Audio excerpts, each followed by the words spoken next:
जो लोग एक भारत के ही नागरिकों को एक दूसरे के खिलाफ खड़ा करने की कोशिश कर रहे हैं, उनको चुनाव लड़ने से, उनकी पार्टी को चुनाव लड़ने से रोक देना चाहिए। गंगा का नाम राष्ट्र नदी हमने करवा लिया, 1 लीटर गंदा पानी जाना बंद हुआ गंगा में। सारा इतिहास चिल्ला चिल्ला करके कह रहा है कि यहाँ मंदिर थे, तो क्यों सुप्रीम कोर्ट तक ले जाना? क्यों नहीं आगे आ जाते हैं, कहते हैं हम भाई भाई हैं। क्यों नहीं कोई प्रारूप सामने रखते हैं कि उनका हिंदू राष्ट्र कैसा होगा? केवल हिंदू राष्ट्र नाम कर देना है। गंगा का नाम राष्ट्र नदी हमने करवा लिया, 1 लीटर गंदा पानी जाना बंद हुआ गंगा में। केवल नामकरण करने से क्या फर्क आ जाएगा?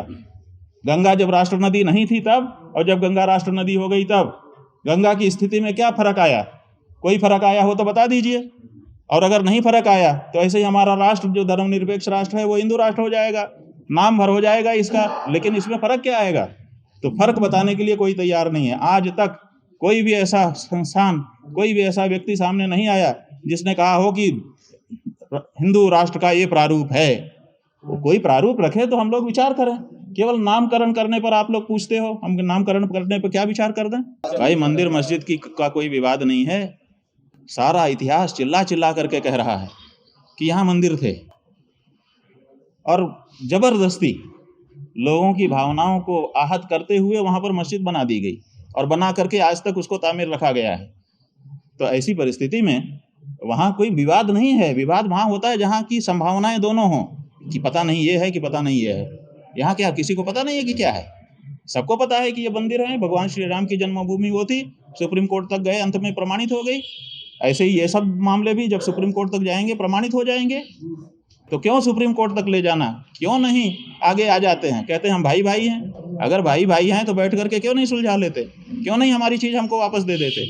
क्या इसी से उनका इस्लाम बहुत बड़ा हो जाएगा? खुदा इसी से प्रसन्न हो जाएगा कि तुम दूसरे की जगह को कब्जा करके वहाँ पे नमाज पढ़ो?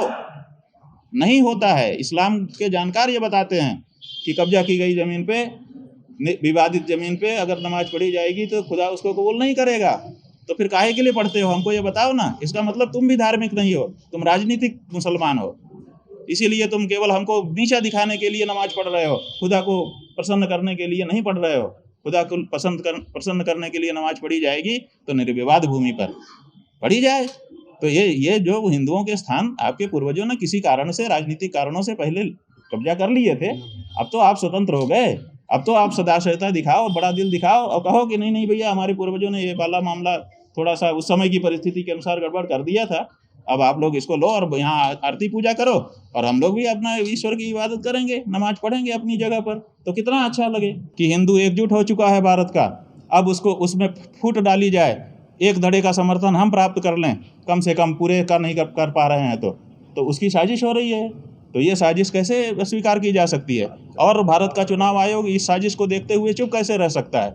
हम चुनाव आयोग पर उंगली उठा रहे हैं, हम राजनीतिक दलों पर नहीं उंगली उठा रहे हैं, क्योंकि राजनीतिक दल तो बहुत नीची हरकत पर उतर आए हैं। वो देश के लोगों को एक दूसरे के सामने खड़ा करने तक चले गए सत्ता की प्राप्ति के लिए। लेकिन चुनाव आयोग क्यों चुप है?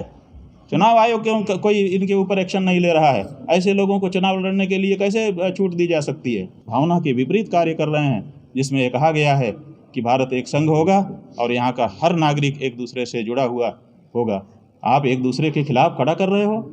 जो लोग एक भारत के ही नागरिकों को एक दूसरे के खिलाफ खड़ा करने की कोशिश कर रहे हैं, उनको चुनाव लड़ने से, उनकी पार्टी को चुनाव लड़ने से रोक देना चाहिए। आप देख रहे हैं सौगंध टीवी, सौगंध वतन की।